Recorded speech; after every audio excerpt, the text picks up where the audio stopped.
शकील जी, बहुत सारी बातें हो रही हैं, जरा राहुल गांधी से ही शुरुआत करें। राहुल गांधी के 2-3 बाइट आप सुन लिए, जो दूसरी बाइट सुन रहे थे जिसमें 25 केस और लाद दो और हमारे ऊपर कोई फर्क नहीं पड़ता है, और साथ साथ उन्होंने जो पहली बाइट में आपने सुना कि कह रहे हैं कि सुबह से लेकर रात तक जितनी चीजें आप यूज कर रहे हैं सब में कहीं ना कहीं कमीशन जो है वो हिमंता बिस्वा शर्मा का है। असम जाकर इतना ज्यादा, आज तक हमने दक्षिण से उत्तर की यात्रा देख ली और पूरब से जो यात्रा चली है पूर्वोत्तर से, उसमें हमने 3 राज्य ऑलरेडी देख लिए। मणिपुर है उसमें नागालैंड हमने देखा, हमने मेघालय और अरुणाचल प्रदेश देखा, लेकिन असम में राहुल गांधी का यह तेवर इतना सख्त, इतना तल्ख क्यों है? और दूसरी बात कि यहां जिस भागीदारी और 5 न्याय की बात राहुल गांधी ने छेड़ी है, यहां से उन्होंने साफ साफ कह दिया है कि इन 5 न्याय के साथ हम आगे मुंबई तक जा रहे हैं। उसमें कहां बिहार वाले मामले पे, या कहें तो कर्पूरी ठाकुर जी को मरणोपरांत भारत रत्न देने का जो फैसला है, फैसले का स्वागत जरूर किया जाना चाहिए, लेकिन उसमें राजनीति क्यों दिखाई दे रही है? शकील अख्तर जी, 2 बड़े सवाल। देखिए, राहुल ने जो कुछ असम में कहा है उसका पूरा श्रेय तो असम के मुख्यमंत्री हेमंत बिस्वा शर्मा को दिया जाना चाहिए।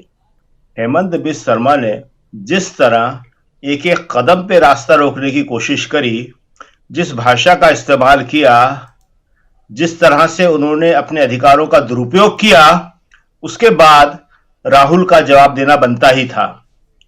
आप देखिए कि कोई मुख्यमंत्री किसी भी एसएचओ को, किसी भी थाने वाले को, पुलिस वाले को यह नहीं कह सकता कि इसके खिलाफ एफआईआर लॉन्च करो।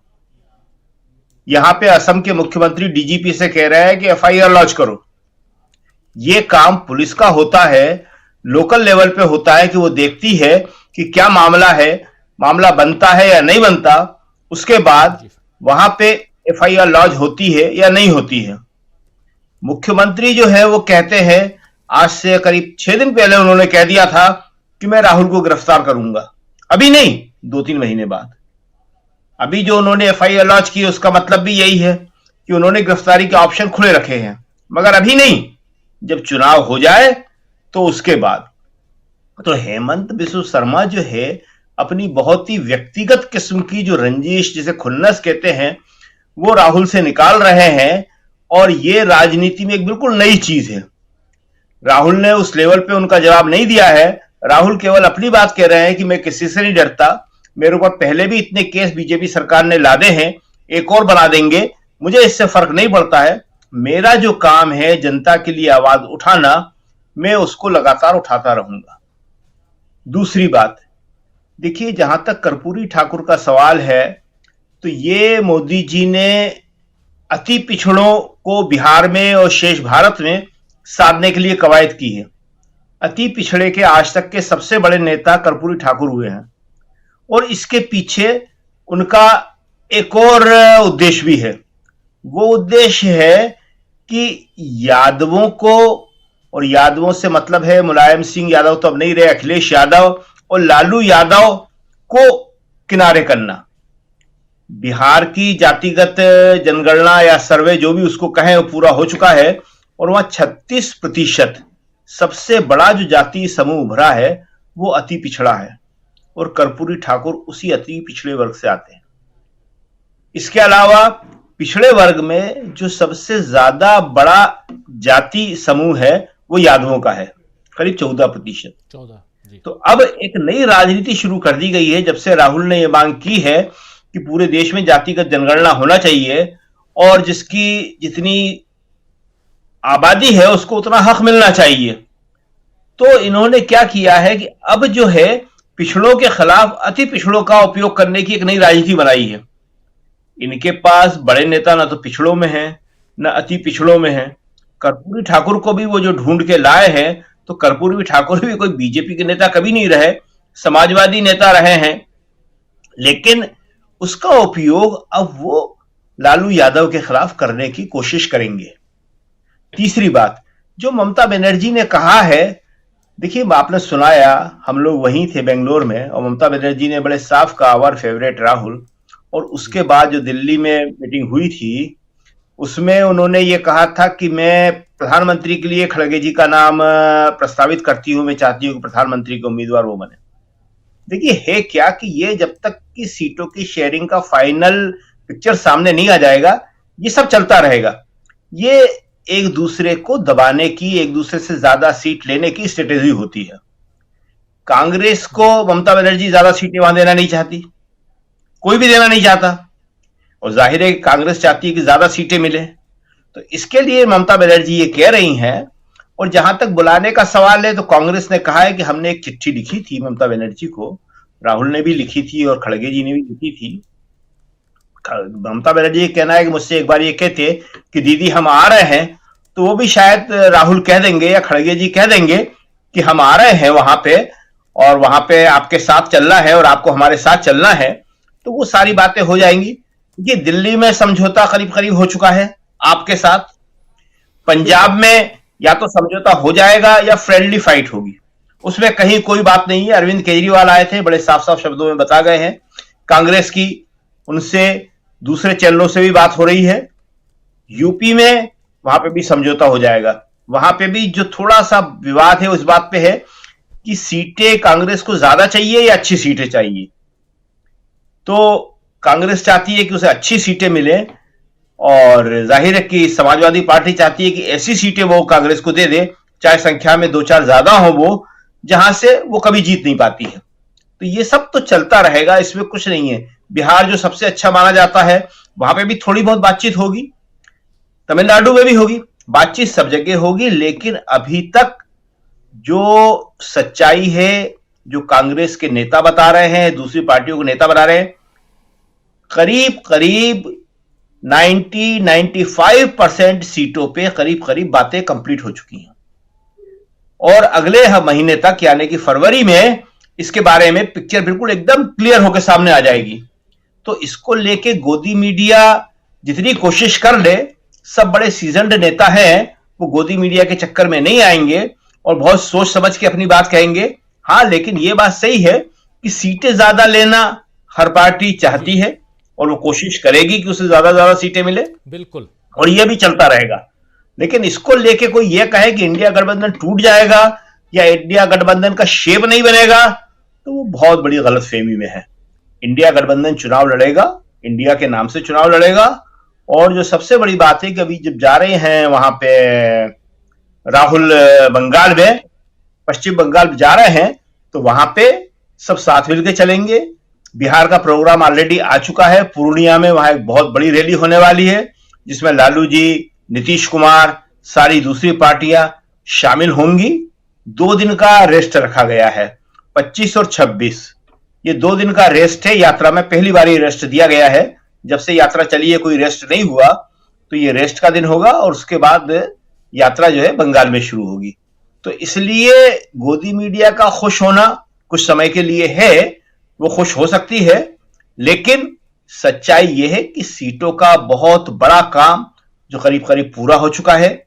सारी पार्टियों के नेता एक दूसरे से मिल रहे हैं, बात कर रहे हैं, और ये फरवरी में ये सारी चीजें बिल्कुल क्लियर हो जाएंगी। इसको लेके किसी को भी शक नहीं होना चाहिए।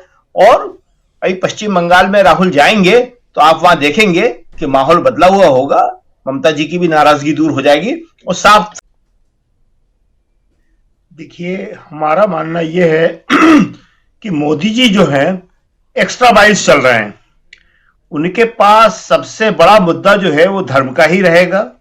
वो पूरा चुनाव धर्म के आधार पे, हिंदू मुसलमान के आधार पर ही लड़ेंगे। लेकिन इसके साथ अति पिछड़ों की राजनीति, दलित की राजनीति वो पहले से ही कर रहे थे पिछड़ों की राजनीति भी वो पहले से कर रहे थे, वो सब भी साथ लेके चलेंगे।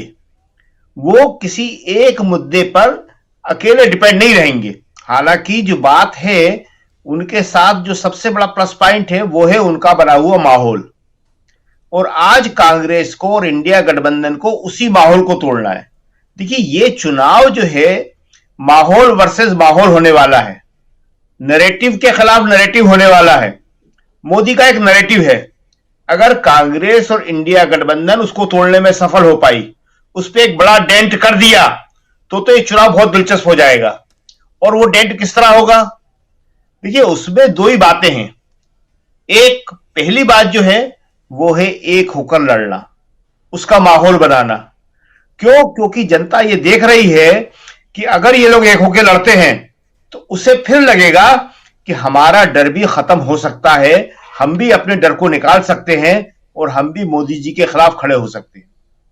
देखिए, अभी स्थिति क्या है कि जो फेंस में बैठे हुए लोग हैं उनमें से अधिकांश डर की वजह से मोदी जी के साथ चले जाते हैं।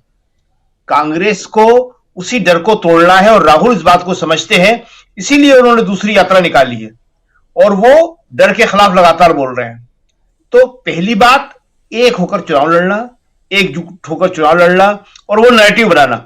आपस में फ्रेंडली फाइट भी हो सकती है, कहीं सीट एडजस्टमेंट भी नहीं होगा, लेकिन उससे पहले मैसेज ये जरूर देना है कि हम एक हैं।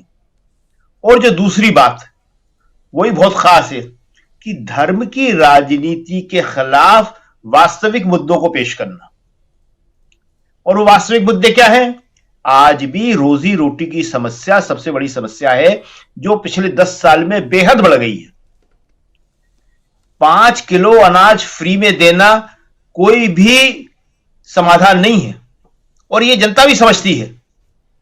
देखिए, 5 किलो अनाज ये कई साल और भी दे सकते हैं, लेकिन इससे न तो उनके बच्चों की शिक्षा हो पाएगी, न उनके अस्पताल के इलाज के खर्चे हो पाएंगे, न वो आगे बढ़ पाएंगे, न वो स्किल्ड हो पाएंगे। देखिए, जो पिछड़ा समाज है, गरीब समाज है, वो लगातार आगे बढ़ना चाहता है और पिछले 70 सालों में यही हुआ है। लोगों की आमदनी बढ़ी है, लोग गरीबी रेखा से ऊपर उठ के आए हैं, जो निम्न मध्यम वर्ग में थे वो मध्यम वर्ग में आए हैं। तो अब ये सारी प्रक्रिया रुक के उल्टी दिशा में चलने लगी है। अब ज्यादातर लोग 5 किलो अनाज के फेर में आ गए हैं। तो धर्म की राजनीति के मुकाबले में कांग्रेस और इंडिया गठबंधन कैसे रोजी रोटी का सवाल मजबूती से पेश कर पाती है और जनता इसको समझ पाती है। देखिए, धर्म का नशा लगातार गाढ़ा किया जा रहा है, इसको और बढ़ाया जाएगा। तो जनता जो है इससे किस तरह निकले, वही सबसे बड़ी बात है। क्योंकि नैरेटिव अगर मोदी जी का चढ़ गया तो कांग्रेस और इंडिया गठबंधन के लिए बहुत मुश्किल है। उस नैरेटिव को तोड़ना सबसे बड़ी जरूरत है और इसी के लिए हम बार बार कहते हैं कि कांग्रेस को चुनाव जीतना चाहिए था।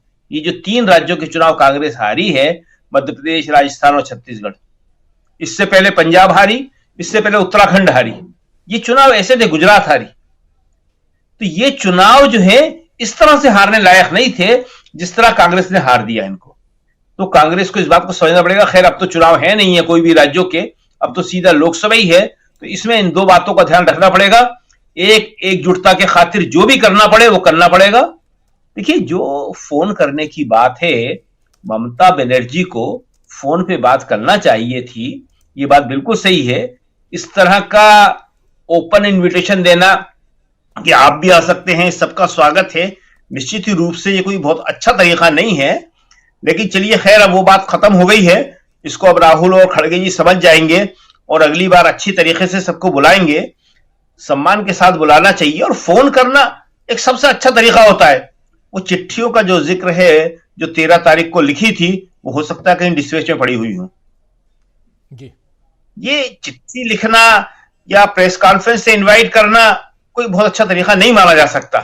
और फोन करके ममता जी से कहना था, उनको दीदी सब बोलते हैं कि दीदी हम आ रहे हैं और आपको लेके चलना है अपने साथ में, आपका राज्य, हम साथ चलेंगे और आप भी हमारे साथ चलेंगी। तो ये सब अच्छी बातें होंगी। और हमें जो लगता है कि अब इंडिया गठबंधन जो है, अगर इस बात पे ध्यान केंद्रित कर ले कि मोदी का नैरेटिव कैसे तोड़ना है, तो वो कामयाब हो सकता है। सबसे बड़ी बात आज नैरेटिव की है, इसके अलावा और कोई बात नहीं है। जी राजीव जी, बिल्कुल बिल्कुल बिल्कुल सही आप कह रहे हैं। नैरेटिव की बात